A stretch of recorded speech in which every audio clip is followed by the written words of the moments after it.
Hey guys, it's Julian Hemmings. I can't wait to have a convo with you guys. Let's do this. Hi guys, it's Julian Hemmings. I am so excited to talk to you guys about my in-depth character analysis of Aang through a Myers-Briggs lens. I am so excited to give you this presentation, and you can tell me what you think in the comments. So let's go, no further ado, to who is Avatar Aang? Let's share the screen, guys. Okay, so we're going to start off by asking ourselves, who is Aang? What's his background? What's his story? What lessons did he learn? Then we're going to go through what's his type. We're going to go after that, and we're going to look at the cognitive function of the type, how they function within Aang's story. And then we're going to just talk about what we can learn from his life and how your type, if it matches Aang's type, can properly interact with the world around it. So the question that we're asking is, who is Aang? And we're making an in-depth character analysis Avatar Aang through an MBTI lens. So, growing up in the Air Temple, right? Aang was born in 12G, and he was raised in Southern Air Temple. And, Aang always showed this prodigious understanding of airbending. Aang was able to create the air cycle, which is a little ball that he got on top of and rode it all around the Air Temple. And this is what allowed him to become the youngest airbending master in history. He became an airbending master at the ripe old age of 12. Insane. His mentor and father figure, Gyatso, was someone that was really close to Aang. He tried to mentor him and teach him and really guide him through the process. Aang, being a really prodigious kid, could sometimes become an alien to his peers. And Aang always had this urge to connect to others. So it was very difficult for him, especially when he found out at the age of 12 again that he was the Avatar, someone that had to master all four elements so that he can bring balance to the world. Finding this out at 12 years old wasn't really easy for Aang, so Monkey Yatso tried to ease the burden of the young Avatar. But this changed once Aang discovered that he was being moved to the Air Temple to become more disciplined and more focused on his mission. Aang is someone that really doesn't like restrictions and rules. And we're going to see that through his personality type. And from this point, Aang made a decision to leave the Air Temple, a very quick decision. Jumped on Appa, his sky bison, this guy right here, left the Air Temple, and found himself in a ridiculously bad storm, crashed into the water. His avatar state took over. And what the avatar state does, it's like a protection mechanism, a defense mechanism. And it enclosed him within a ball of ice for over 100 years. The awakening. Aang awakens from this ice ball 100 years later to find a world that is totally out of balance. Why? Because he didn't take up the responsibility as the Avatar. He finds new friends, Sokka, Katara, Zuko, Toph, and goes across the kingdoms. I'm giving this kind of out of order, but we got to kind of get through this. I know you're here for the MBTI functions because you guys know the story, right? And he learns all four elements in only a year. He's not a master of them, but he learned them in a year to defeat the Fire Lord to bring balance to the world. We see him grow from a young boy, reckless, immature, kind of a fool archetype, into a hero over the course of the series, which takes place over a year. And when Aang truly discovers his purpose, he's able to defeat the Fire Lord in a really interesting way, his own way, and return balance to the world, bringing out a sense of democracy to the people in that world over a dictatorship or an authoritarian regime. So anyone can tell me what Aang's personality type. I'll give you 5 seconds, and then you just write that in the comments. Okay. This adorable kid is an ENFP. I know, surprising, right? Said no one.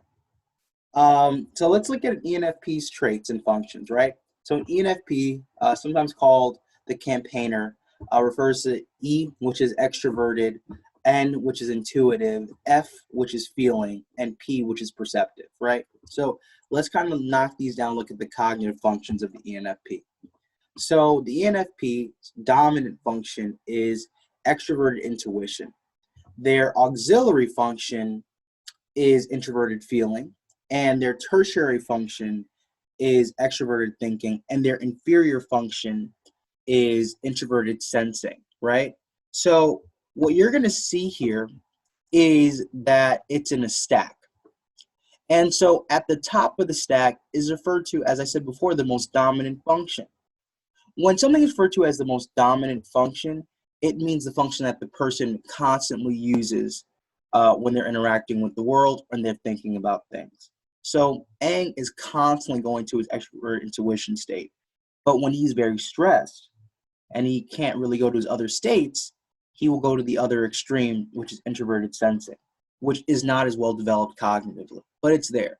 With age, you begin to get hold of all of your cognitive functions if you're really intentional about it.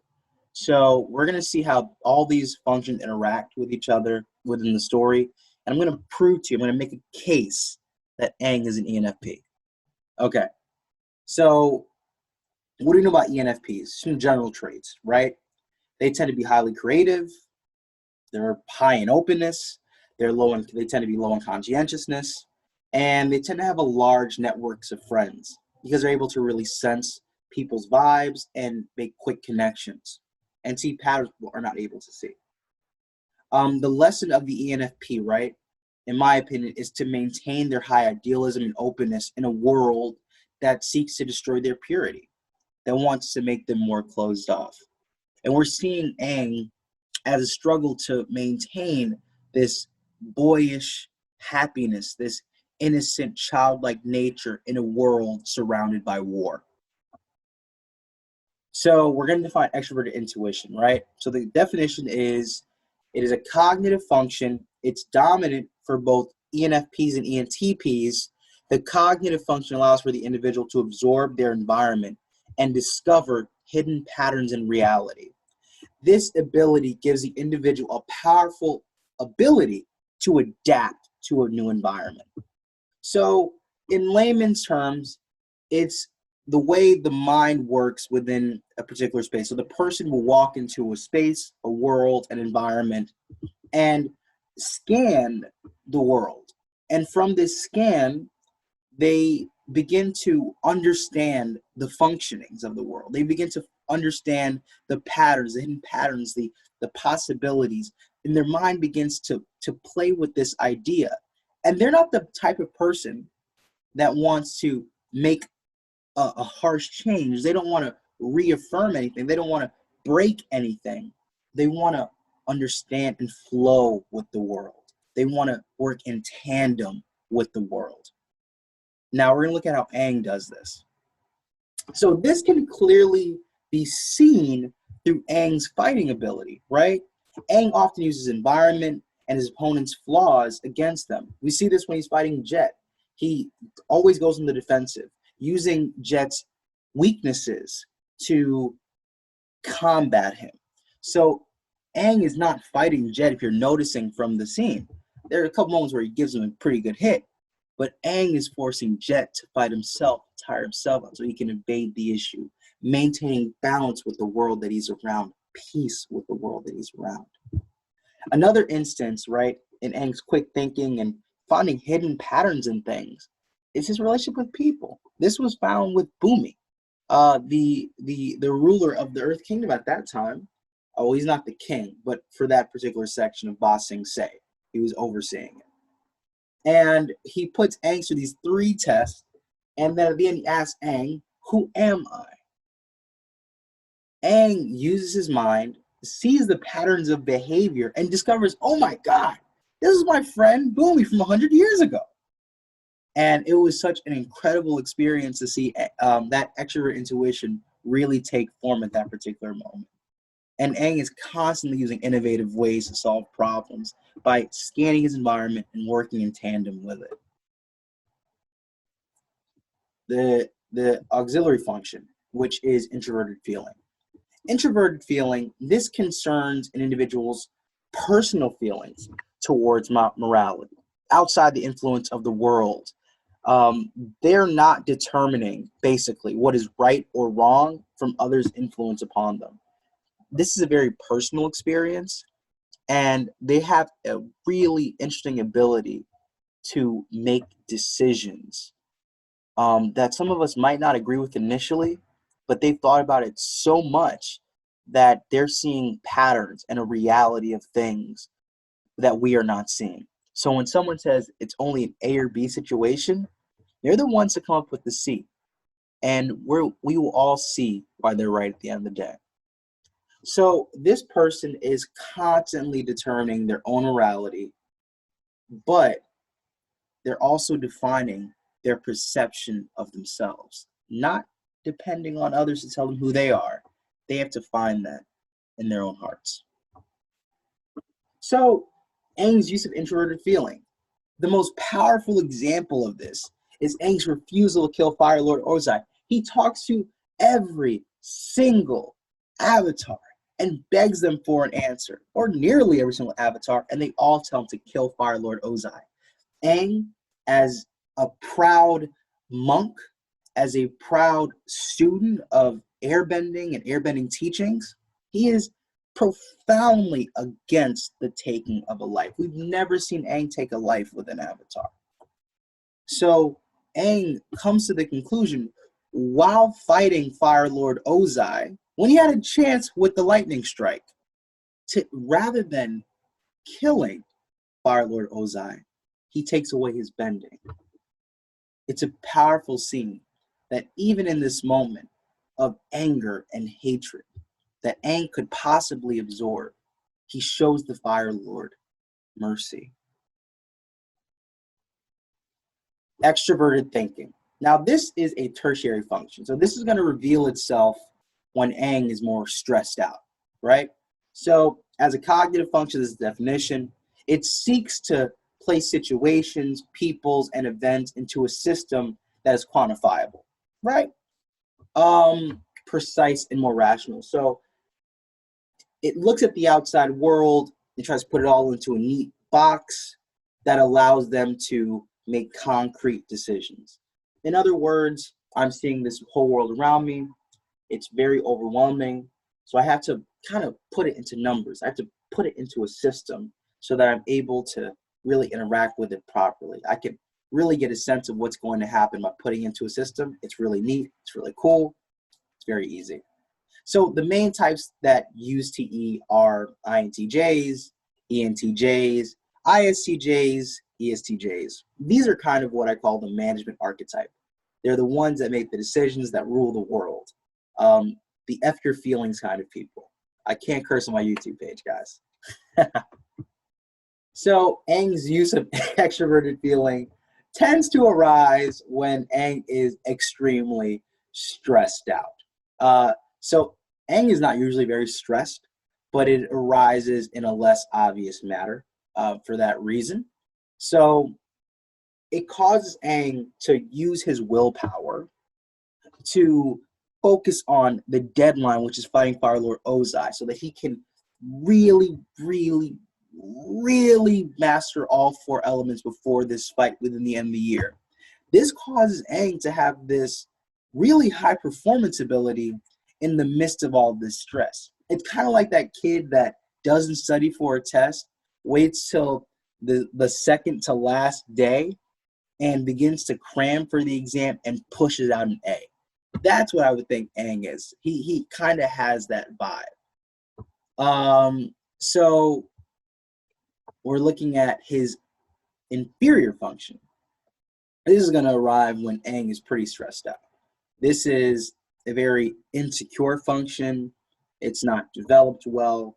So it really can come off in a way where it's just very, I don't want to say immature, but we're going to see it when he's usually stressed. Okay? So Aang uses introverted sensing. That's his inferior function. This cognitive function allows for the individual to compare a current event or a thing to a previous event or thing in their memories and judge the difference, right? So if I'm working on an assembly line and I'm working on Ford motor vehicles, they're coming down the assembly line, I'm looking at each of them and I'm comparing them to a perfect model that I remembered in my head. And if they are not even close to it, I'm going to push them off the assembly line because they're not working in tandem to what we're already creating. So Aang's use of introverted sensing, right? So since this is Aang's inferior function, we will rarely see the avatar utilize his function, and if he does, it tends to be in a time of great stress. And Aang uses function, right, to compare himself to the previous avatars.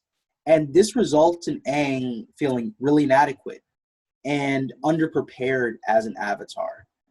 He oftentimes compares himself to the grandeur of Kyoshi or Roku. And this comparison often leads Aang to temporarily falling into a state of depression and insecurity. But this really interesting personality type of self-doubt and high idealism, it causes the person to become, surprisingly enough, an overachiever. They might not have all things concrete, but I really think it is Aang's sense to compare himself to others and also his extroverted thinking, right? That cramming ability that allowed him to defeat the Fire Lord so quickly.